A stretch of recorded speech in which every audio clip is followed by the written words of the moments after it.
história de hoje é bastante complexa, eu sei que eu esqueço às vezes, mas eu vou tentar lembrar de incluir os links relevantes na descrição, porque realmente, até para fazer a pesquisa do roteiro desse vídeo, foi bastante complicado, demorou muito mais tempo do que eu pretendia. Mas como você viu no título e no thumbnail, a história principal, o foco aqui, é que o Glenn Greenwald, que é um renomado jornalista internacional que mora no Brasil há alguns anos, se demitiu do Intercept, que é o órgão jornalístico que ele mesmo cofundou. E o motivo por isso é porque ele alega estar sendo censurado pela editoria da publicação. O que aconteceu? Eu não sei quantos de vocês acompanham política americana, acho que tem tanta coisa, eu não sei se interessante é a melhor palavra, mas definitivamente emocionante, no sentido que gera tanta raiva e tanta animosidade acontecendo na nossa própria política, que eu entendo perfeitamente se você não tem energia ou foco para acompanhar a política americana. Mas a gente está a alguns dias da eleição presidencial americana, concorrem o atual presidente Donald Trump e o vice-presidente do governo Barack Obama, Joe Biden. Existe há algum tempo controvérsias sobre possíveis envolvimentos do Joe Biden com negócios ucranianos e com corrupção na Ucrânia e tal, com também talvez envolvimento do seu filho. Há algumas semanas, o New York Post publicou uma matéria falando sobre um computador, um notebook, que teria sido supostamente deixado numa loja para conserto pelo filho do Joe Biden, que se chama Hunter Biden. Após 90 dias sem ele retornar à loja para pegar o computador de volta, o dono, basicamente, essa é a política dele. Se o cara não volta para pegar o computador, depois de 3 meses eles formatam e aí vendem o computador como um aparelho usado. Depois de 3 meses que o Hunter não apareceu para pegar o notebook, o dono foi lá para formatar e tal, e aparentemente ele achou muitas coisas suspeitas, muitas coisas estranhas nesse computador. Não sabendo o que fazer com esse material, ele passou isso para o Rudy Giuliani, que é ex-prefeito de Nova York e advogado pessoal do presidente Donald Trump, que é certamente quem mais se interessaria, quem mais se beneficiaria com o conteúdo, com o que aconteceu com esse laptop. Vários e-mails foram extraídos desse computador e aí foram publicados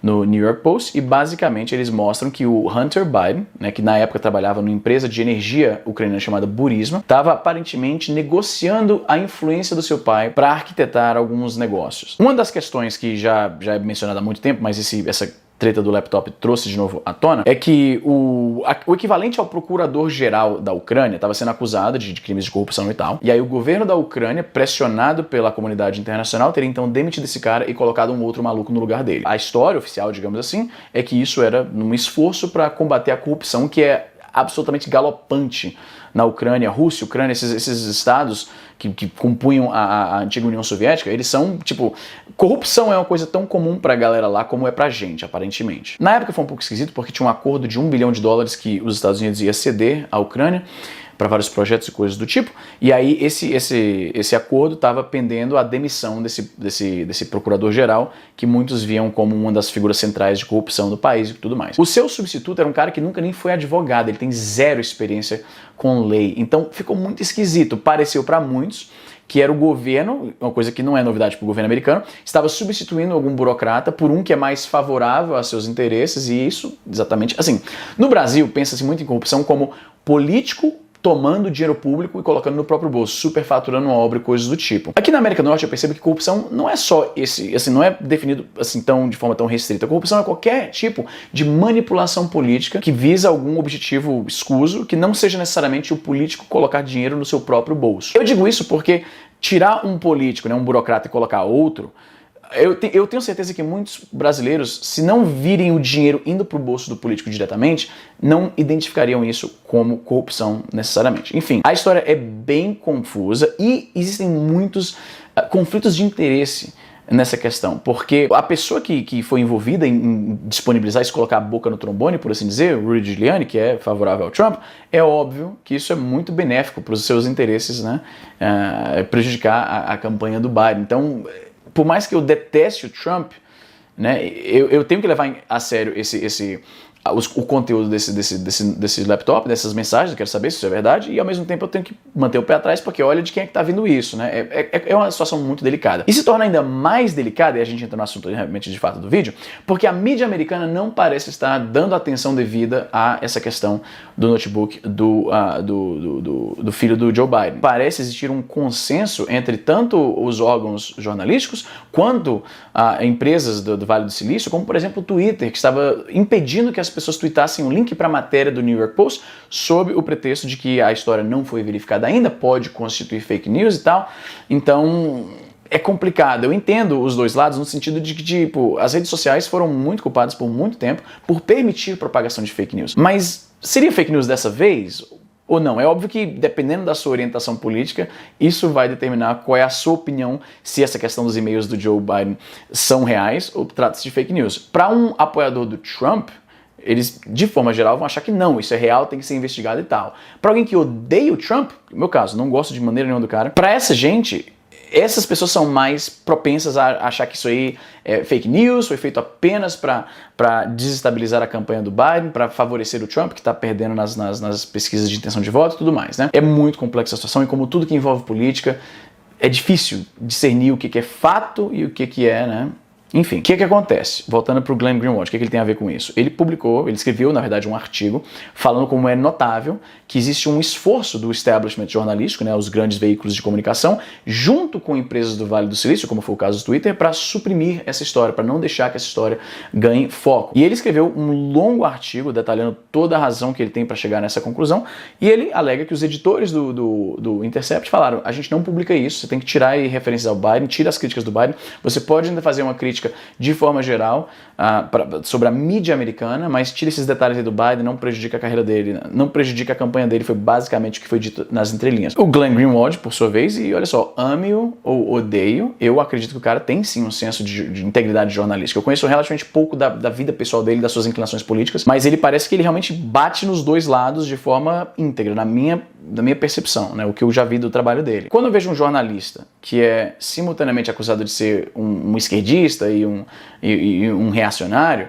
eu tenho a impressão de que esse cara tá fazendo um bom trabalho, porque o jornalismo é isso, mano, você vai bater necessariamente nos dois lados. Se você tá batendo só em um, acaba sendo relação pública pro outro lado, né, na verdade. E eu admito esse viés porque isso é como eu me sinto também, tipo, eu passei muito tempo sendo atacado porque, você só bate na esquerda, só bate na esquerda. Quando a direita começou a pisar mais na bola, a meu ver, comecei a criticar a direita, aí agora estão dizendo, você só bate na direita, você só faz histórias que sejam críticas da direita. Então, inevitavelmente, eu me identifico com isso, bater nos dois lados e não se sentir bem-vindo por nenhum dos dois. Quando o pessoal me pergunta, mas vem cá, você é de direita ou você é de esquerda? Eu falei, cara, eu não compactuo com nenhuma das duas doutrinas o suficiente para me identificar com nenhum dos lados e definitivamente nenhum dos dois lados me quer, porque eu levo porrada dos dois, então não sei o que eu sou, mano. Mas enfim, o Glenn foi e publicou o seu artigo, que eu achei muito bem escrito, tá o link na descrição aí, vou tentar lembrar de colocar e tal, pra você poder verificar por você mesmo. E aí o Intercept respondeu a carta aberta que ele mandou e falou que basicamente o Glenn, o ego subiu a cabeça, ele acha que qualquer pessoa que queira dar ali uma opinião sobre o que ele escreveu tá censurando. Tendo em consideração as alegações do Glenn e lendo o artigo dele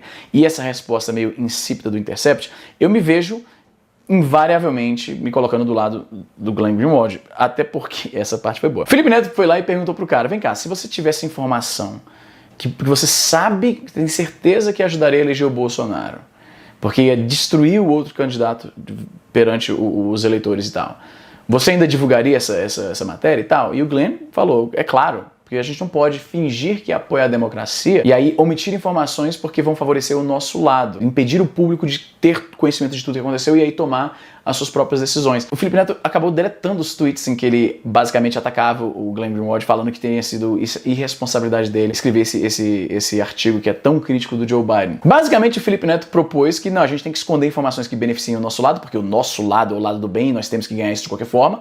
E o Glenn falou, não, mano, o nosso compromisso é em divulgar a verdade. Se isso, infelizmente, leva a um resultado que não é o que eu quero politicamente, infelizmente não é o que eu queria, mas eu vou omitir agora a verdade para ganhar a disputa política. E eu vou te falar um negócio, como eu falei, eu odeio o Trump, odeio o Trump. O único candidato americano que estava concorrendo às primárias que eu achava que seria interessante ir para a disputa eleitoral era o Bernie Sanders. E evidentemente, mais uma vez, o Partido Democrata não acreditou na eleitabilidade, na viabilidade da sua campanha, não achou que o Bernie podia ser eleito, e aí decidiram apoiar o Joe Biden, que eu acho uma péssima escolha, mas como eu não quero que o Trump ganhe, é aquela coisa, ok, vamos lá, Biden. Com essas suspeitas de corrupção, né, envolvendo o filho dele e talvez envolvimento do próprio Biden, eu fico, puta que pariu, mais uma vez o Partido Democrata escolhe... Não, em 2016 foi a porra da Hillary.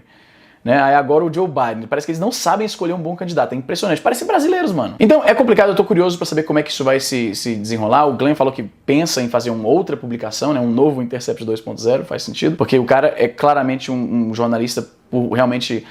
eu não acho que ele ganha tanto dinheiro assim pra ser jornalista, porque jornalista não ganha esse dinheiro todo. Eu acho que ele realmente tem aquela vocação de desvendar a verdade, de investigar, doa a quem doer, não importa o seu próprio lado. Tinha gente falando, porra, o Greenwald aí servindo de cabo eleitoral do Trump, divulgando essas paradas que ajudam o Trump. Mano, o cara claramente odeia o Trump, né? Então o fato...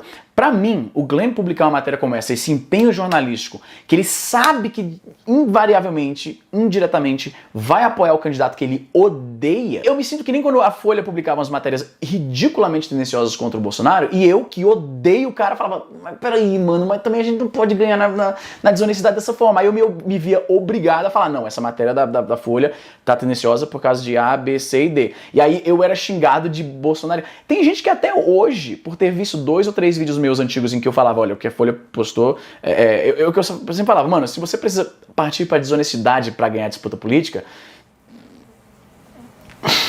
Aí é foda porque eu vi muita gente, o próprio Felipe Neto, né, a gente falando na internet assim, não, eu sou a favor do jornalismo, da imparcialidade e tal, mas existem certas coisas que você não pode aplicar esse tipo de modificador. Você não pode falar assim pra sua esposa, meu amor, olha só, sou super favorável à monogamia, claro, mas, não rola isso, velho, não existe isso, eu sou super favorável à liberdade, mas sou contra racismo, mas tem certas coisas que o mas, ele simplesmente invalida o que você falou antes, cara. Não existe mulher meio grávida, não existe meia verdade, não existe meio jornalismo.